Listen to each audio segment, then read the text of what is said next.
Hi guys, आज हम पढ़ेंगे एसएफएम का first topic time value of money. इसमें हम पढ़ेंगे पहला topic future value of annuity factor क्या होता है, और second present value of annuity factor क्या होता है। इसे हम इस तरह से भी लिख सकते हैं FAVAF, और इसे हम ऐसे भी लिख सकते हैं PVAF।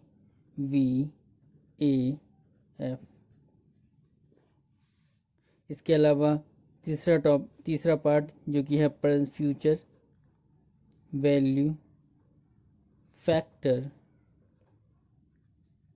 और चौथा प्रेजेंट वैल्यू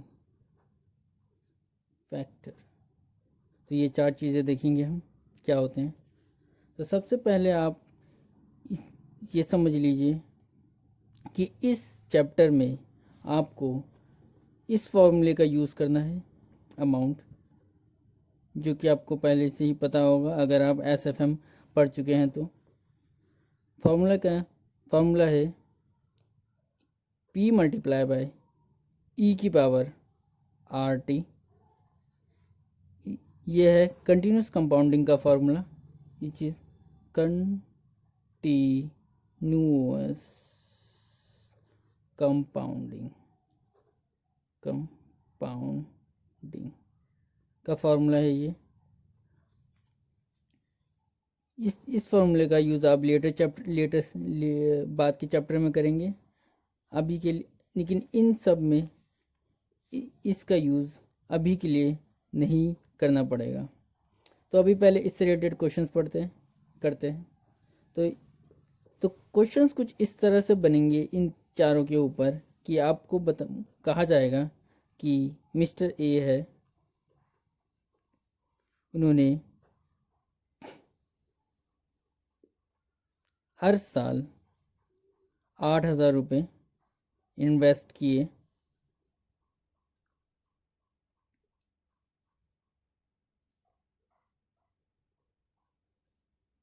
हर साल 8,000 रुपये इन्वेस्ट किए। ये T1 है, T1 year and, T2, T3, T4 और T5। ये पहले साल का एंड, ये दूसरे साल का एंड, ये तीसरे साल का एंड, ये चौथे साल का एंड, और ये पाँचवें साल का एंड। और इंटरेस्ट आपको बता दिया जाएगा at the rate 10% per annum. ये इंटरेस्ट पर एनम पे होना चाहिए, सो प्लीज़ ध्यान दीजिएगा कि पर एनम पे होना चाहिए। अगर ये पर मंथ पे दे रखा है तो इसे कन्वर्ट करके पर एनम पे कर लीजिएगा।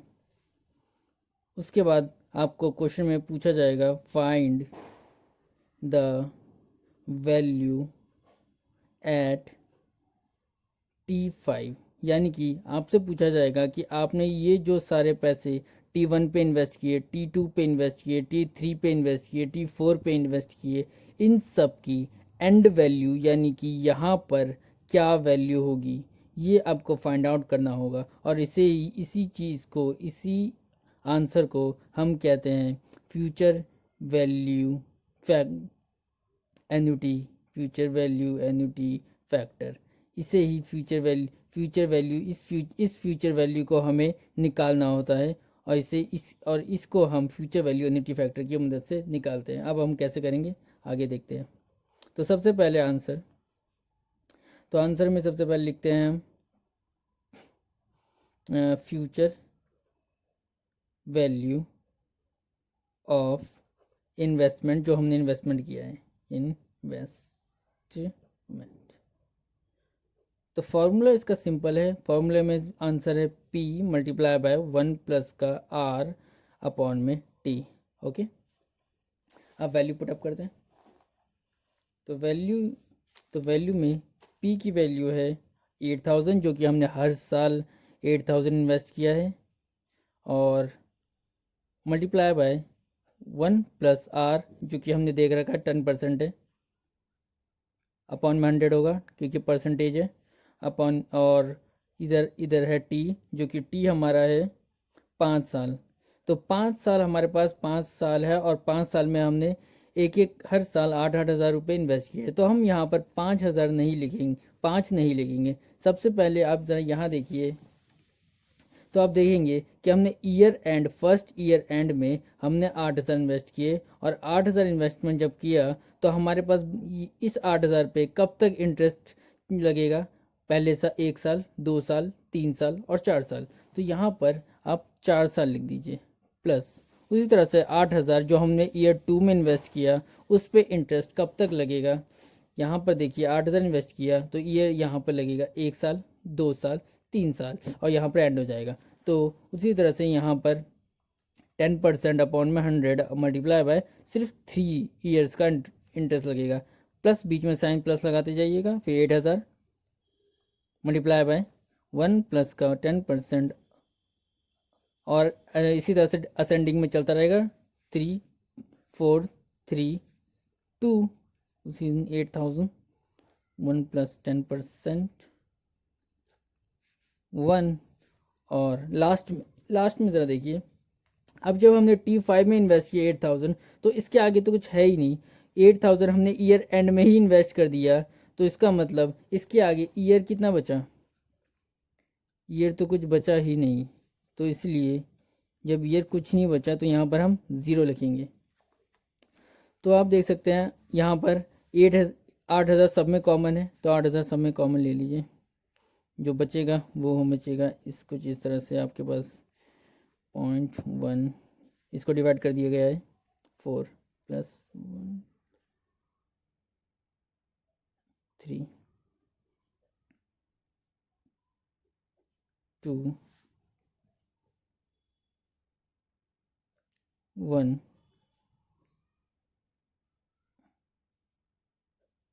0।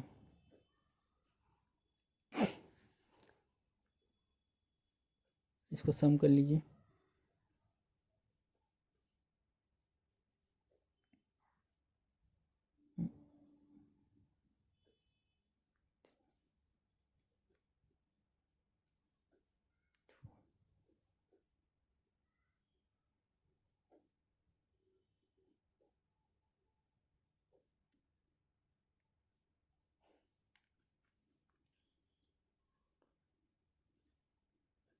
तो अब इसकी वैल्यू निकालने के लिए हमें कैलकुलेटर की मदद लेनी पड़ेगी, और कैलकुलेटर में सबसे पहले हमें वैल्यू यहाँ से निकालनी पड़ेगी।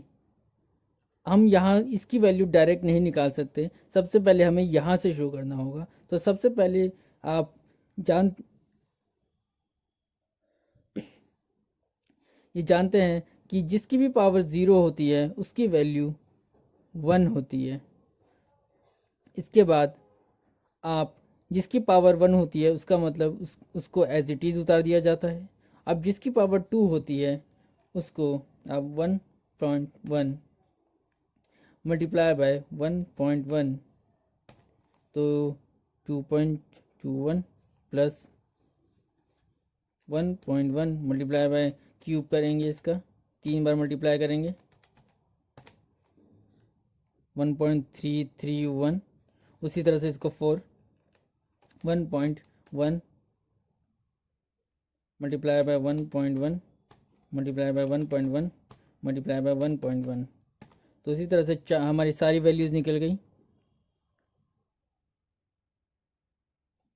अब इन सबको हम प्लस कर देते हैं, इन सबको हम प्लस कर देते हैं।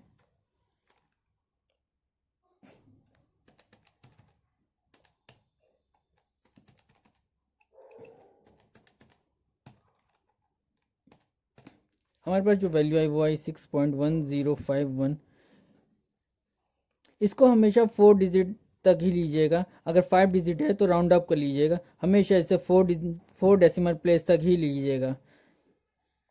उसके बाद इसको 8,000 से मल्टीप्लाई कीजिए, जो आंसर है 48,000 800.8, इसे आप राउंड अप कर दीजिए 48,841।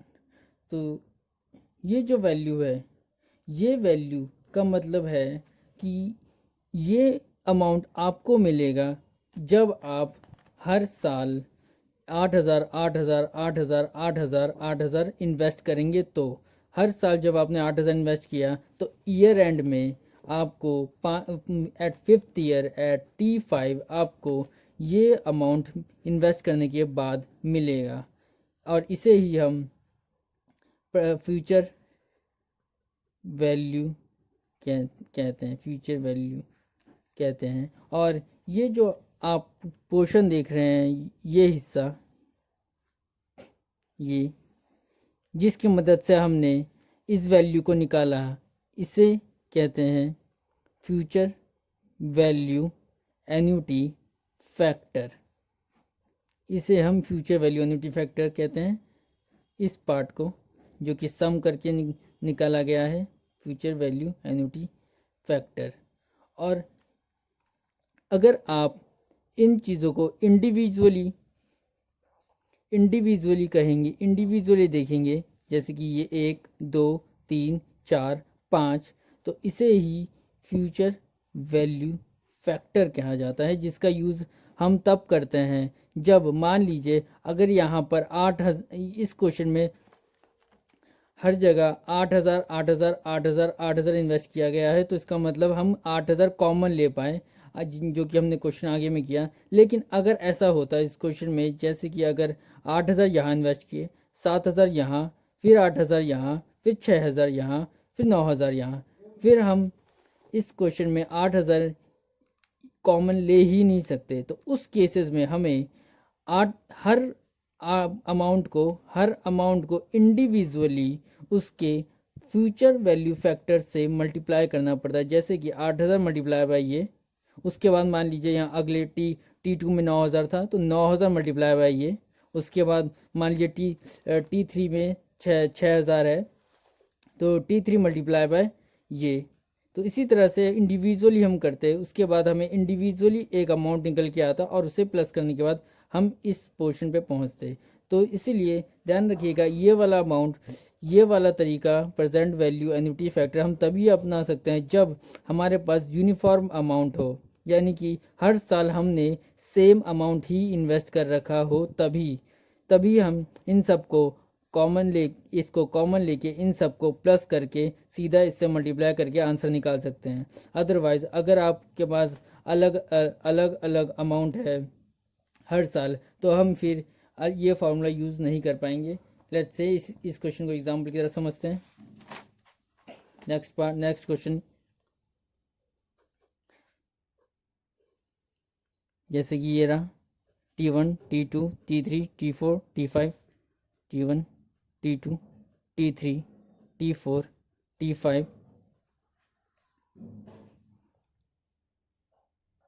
8,000 7,000 6,000 1,000 और 2,000। तो अब हमें फ्यूचर वैल्यू निकालना है। दोबारा से फ्यूचर वैल्यू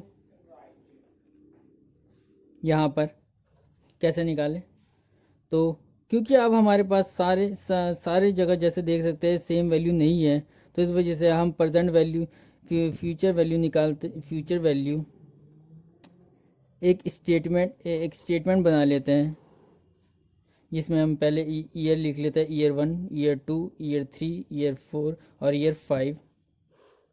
अमाउंट लिख लेते हैं हम 8,000 7,000 6,000 1,000 2,000। उसके बाद अब हमारे पास इंटरेस्ट रेट डाल देते हैं 10%। तो इंटरेस्ट रेट 10% है, तो हमारे पास अब इंटरेस्ट रेट 10%, तो ये लिख लेते हैं यहाँ पर 10%,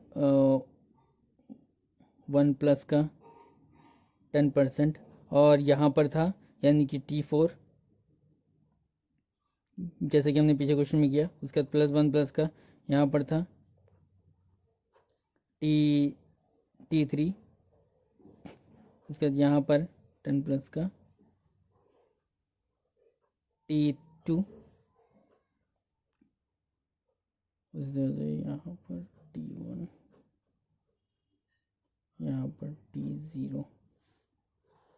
इसकी जब आगे वैल्यू आई तो वैल्यू कुछ इस तरह से आएगी, 1 प्लस का 1.1 प्लस 4, जो कि हमने आगे किया, पीछे किया था क्वेश्चन में।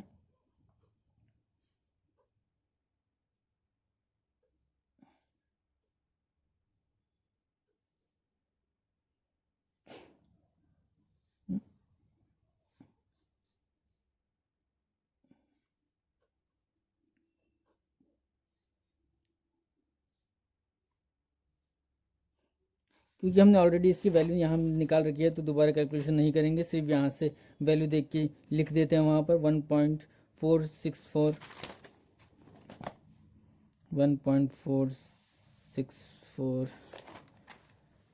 3.331 3.331 1.21 और 1.1 और इसकी वैल्यू 0 है तो 1। उसके बाद इस वैल्यू को हम इसके साथ मल्टीप्लाई करेंगे और इसी वैल्यू को हम कहते हैं फ्यूचर वैल्यू फैक्टर। याद रखना, इसे हम फ्यूचर वैल्यू फैक्टर कहते हैं क्योंकि इस बार ये इंडिविजुअली मल्टीप्लाई किया जा रहा है। तो प्लीज़ तो देखिए हम इसे इंडिविजुअली मल्टीप्लाई करते हैं।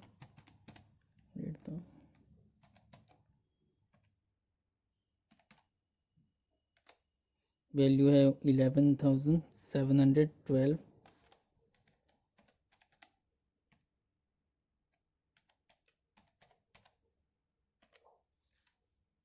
9170,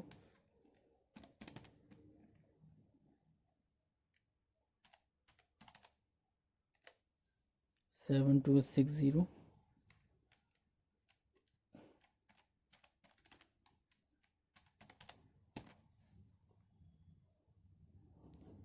1100 and 200 2000।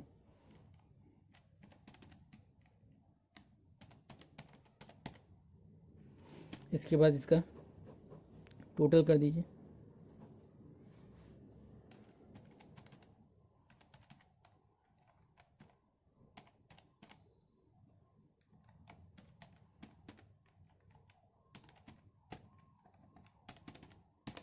जो वैल्यू आई वो आपकी आई। तो ये जो वैल्यू है ये आपकी वही फ्यूचर वैल्यू है जो हमें क्वेश्चन में पूछा गया था, यानी कि जब हमने हर साल अलग अलग अमाउंट इन्वेस्ट किया तो इन सारे अमाउंट्स की जो फ्यूचर वैल्यू आई, जो यहाँ पर वैल्यू आई, वो हमें मिली 31,389। और यही चीज़ें आपसे क्वेश्चन में पूछी जाएंगी। अगर क्वेश्चन में तो क्वेश्चन में अगर आपको ये पूछा जाए कि फाइंड आउट